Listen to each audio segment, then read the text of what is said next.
2027 and 2028 के JEE aspirants, क्या आप एक सच सुनना चाहेंगे? हर साल देखा गया है कि औसतन करीब 15 से 16 लाख बच्चे आईआईटी जेई का एग्जाम लिखते हैं। इसमें से मैक्सिमम जनता हार्ड वर्किंग और स्मार्ट होती है, पर फिर भी सक्सेस मिलती है केवल कुछ हजार बच्चों को। तो क्या ये टॉपर्स किसी और प्लेनेट से आ रहे हैं, या इनके पास होती है अलग ही सीक्रेट बुक्स?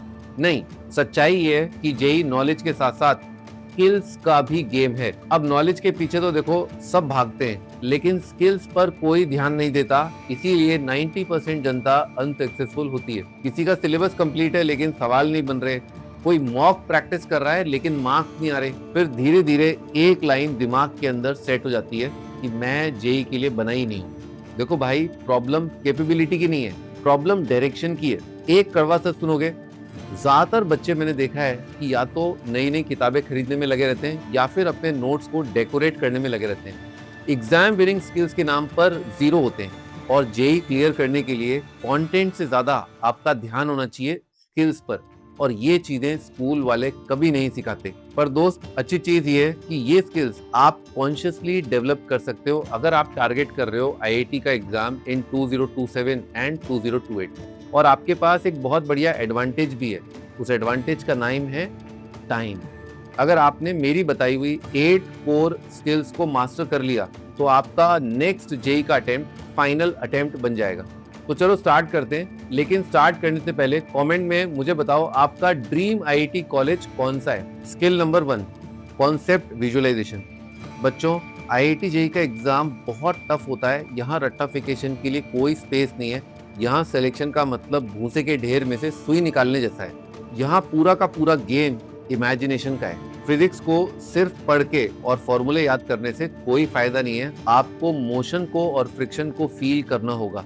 केमिस्ट्री के अंदर रिएक्शंस को रटने से कोई फायदा नहीं है, आपको इमेजिन करना ही पड़ेगा कि एक पर्टिकुलर मॉलिक्यूल दूसरे पर्टिकुलर मॉलिक्यूल को देख करके क्यों रिएक्ट करता है, कारण क्या है। मैथ्स के अंदर बिना क्वेश्चन कंप्लीशन आपकी रैंक नहीं आ सकती, आपको पूरा का पूरा ग्राफ अपने दिमाग में इमेजिन करना ही पड़ेगा। देखो, टॉपर्स का सीक्रेट ये नहीं होता कि उनके होते हैं extra ordinary more study hours. आप लोग भी बहुत पढ़ते हैं, लेकिन टॉपर्स हर चीज को फील करते हुए आगे बढ़ते हैं। उनके दिमाग के अंदर हर कॉन्सेप्ट एक मूवी या एक वीडियो क्लिप की तरह होता है। अगर कोई बॉडी गिर रही है तो वो उसे बहुत स्लोली या उसके साथ रिलेट होते हुए उसे गिरते हुए इमेजिन करते हैं। इलेक्ट्रॉन केवल ऑर्बिट में नहीं घूम रहे होते, बल्कि डांस कर रहे होते हैं। ग्राफ स्टैटिक नहीं, ग्राफ मूव होते हुए दिखता है। इसीलिए टॉपर बच्चों का रिटेंशन थोड़ा ज्यादा और नेचुरल होता है। और एक बात याद रखना कि अगर आपके दिमाग में एक कॉन्सेप्ट एक मूवी या एक वीडियो क्लिप की तरह नहीं चलेगा, तो आपके लिए एक अच्छी आईआईटी छोड़ो, एक बढ़िया एनआईटी की सीट पाना भी मुश्किल होगा। लेकिन विजुअलाइजेशन भी मेरे भाई तभी काम करता है जब आप सब्जेक्ट के साथ अच्छा खासा टाइम स्पेंड करो, और वही लेकर के आती है नेक्स्ट स्किल 2, सिटिंग पावर। देखो, आज की जनरेशन की प्रॉब्लम ये कभी नहीं थी कि उनका आईक्यू कम है, प्रॉब्लम ये है उनका अटेंशन स्पैन बहुत लो हो गया है। कब रील देखते देखते 2 घंटे गुजर जाते हैं पता ही नहीं चलता। लेकिन जब आप किताब उठाते हो तो 30 से 45 मिनट के अंदर किताब बंद करने का मन करता है, क्योंकि आपकी लंबे टाइम तक पढ़ने की आदत छूट चुकी है। तो आपका दिमाग ऑटोमेटिकली इतने शॉर्ट ड्यूरेशन में थक जाता है, और यही है एक silent rank killer. Deep concepts को समझने में टाइम तो देखो लगता ही है।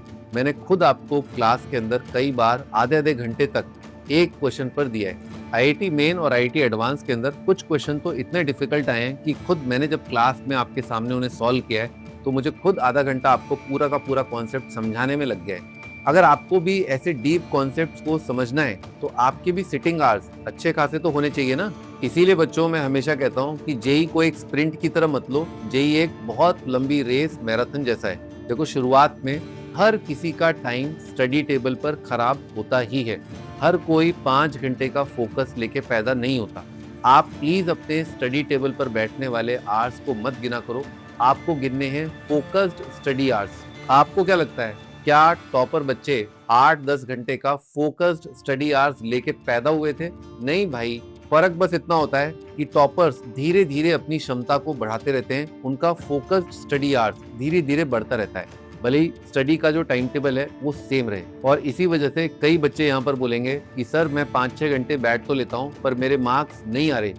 क्यों? क्योंकि बेटा आपका अगला स्किल मिसिंग है। Skill number 3, error analysis. ये वो स्किल है जो ज्यादातर जेईई एस्पिरेंट्स को अनकंफर्टेबल कर देती है, इसीलिए वो इस चीज को अवॉइड करते हैं। एवरेज स्टूडेंट का पैटर्न सिंपल, गलती हुई, बड़ा बुरा लगा, इग्नोर किया, उसके बाद नेक्स्ट टेस्ट भी दे आए, बात खत्म। यहीं पर एक टॉपर बच्चे का नजरिया पूरी तरह अलग होता है। उनके लिए गलती एम्बेरसमेंट नहीं, इन्वेस्टमेंट अपॉर्चुनिटी होती है।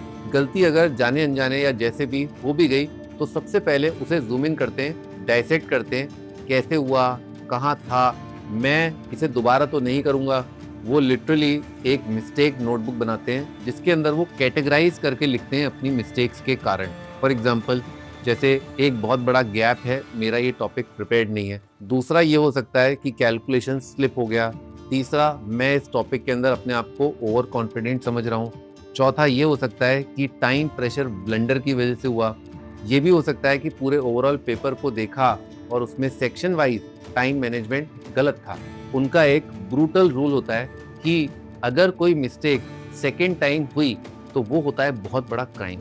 और यहीं पर प्रिपरेशन के अंदर आता है एक बहुत मैसिव शिफ्ट। वो शिफ्ट आपके प्रिपरेशन को पैसिव से एक्टिव में कन्वर्ट करता है। ज़्यादातर बच्चे क्या करते हैं, मॉक्स देते हैं, मार्क्स देखते हैं और अपने आप को जज करना स्टार्ट करते हैं। लेकिन यहीं पर टॉपर बच्चा अपना फीडबैक रेडी करता है। और रियलिटी भी यही है, नए नए क्वेश्चंस ढूंढ करके सॉल्व करने से इम्प्रूवमेंट नहीं होता। इम्प्रूवमेंट होता है जब आप अपनी पुरानी गलतियों को देखते हैं, ढूंढते हैं और उनको संवारते हैं।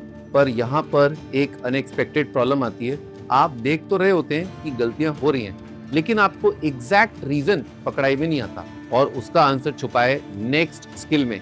लेकिन वो जानने से पहले अगर आपको सचमुच मेरी वीडियो से हेल्प होती है तो इस YouTube चैनल को सब्सक्राइब कर लो ताकि आप आगे आने वाली वीडियोस मिस न करो। Skill number 4, smart resource selection.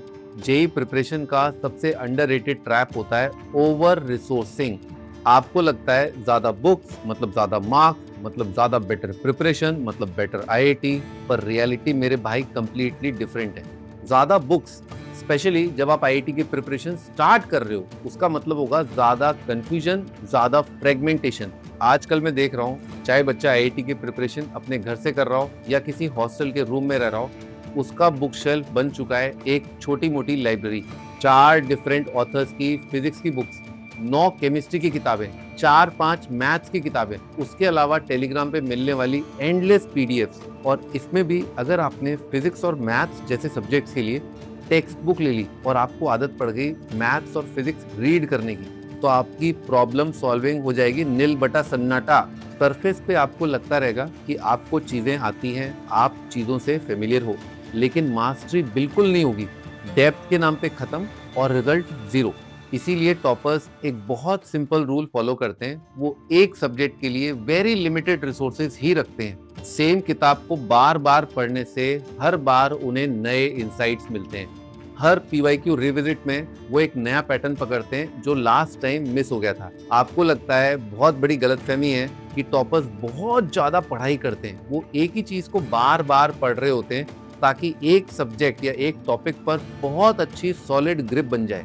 और जैसे ही आप अपने रिसोर्सेज को सिंप्लीफाई कर देते हो तो आती है क्लैरिटी, और क्लैरिटी से एक्टिवेट होती है next powerful skill. Skill number 5, pattern recognition. आपने अपने अराउंड बहुत सारे बच्चों को बात करते हुए सुना होगा कि जेईई का एग्जाम अब अनप्रिडिक्टेबल है, पर रियलिटी बहुत डिफरेंट है। जेईई अनप्रिडिक्टेबल नहीं हुआ है, आप उस तरीके से प्रिपरेशन किए ही नहीं।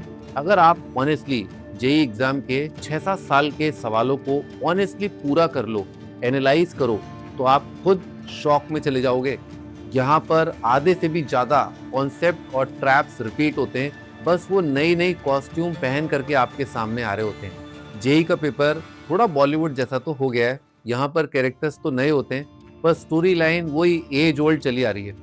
और आप आईआईटी मेन और आईआईटी एडवांस का स्ट्रक्चर तो जानते हो, वो तो बिल्कुल चेंज नहीं होता। टॉपर्स इसी बात को बहुत अच्छे से समझ लेते हैं। वो केवल प्रॉब्लम सॉल्व नहीं करते, बल्कि पैटर्न्स को एब्जॉर्ब करते हुए चलते हैं। धीरे धीरे उनका ब्रेन ऑटोमेटिकली पैटर्न पकड़ने लगता है कि ये कैपेसिटर का टिपिकल ट्रैप है, ये एलिमिनेशन वाली ऑर्गेनिक की रिएक्शन है। और ओ माय गॉड, ये सवाल तो डिफरेंशियल इक्वेशन का है ही नहीं, ये तो इंडेफिनिट इंटीग्रेशन का पार्शियल फ्रैक्शन का सवाल है। और जब आप ये लेवल अचीव कर लेते हो तो जेई का एग्जाम स्केरी नहीं रहता, जेई का एग्जाम आपके लिए प्रिडिक्टेबल हो जाता है। लेकिन जैसे ही आप इम्प्रूव करना स्टार्ट करते हो, एक नया इशू सामने आ जाता है और वो है कंपैरिजन। और यहाँ पर गेम आ जाता है एकेडमिक्स की जगह मेंटल स्ट्रेंथ का, जिसमें हेल्प करती है अगली skill, skill number 6, emotional control. JEE preparation की सबसे बड़ी रणभूमि होता है आपका माइंड। यहाँ सिलेबस आपकी प्रिपरेशन को नहीं मारता, आपकी प्रिपरेशन को खत्म कर देती है आपकी ओवर थिंकिंग। एक दिन टेस्ट में स्कोर अच्छा आया तो आपने बल्ले बल्ले कर ली, और अगले दिन अगर आपका स्कोर गिर गया तो आप सेल्फ डाउट के चक्रव्यूह में फंस गए। ये इमोशनल रोलर कोस्टर धीरे धीरे आपकी प्रिपरेशन खा जाता है। टॉपर्स का सीक्रेट ये नहीं होता कि वो हमेशा काम रहते हैं, उनका रियल सीक्रेट होता है इमोशनल न्यूट्रलिटी। उन्होंने अपने दिमाग में एक सिंपल रूल सेट कर रखा है कि marks is not equal to mood. Test का रिजल्ट उनके लिए सिर्फ एक फीडबैक है, उनकी सेल्फ वर्थ का मेजर नहीं।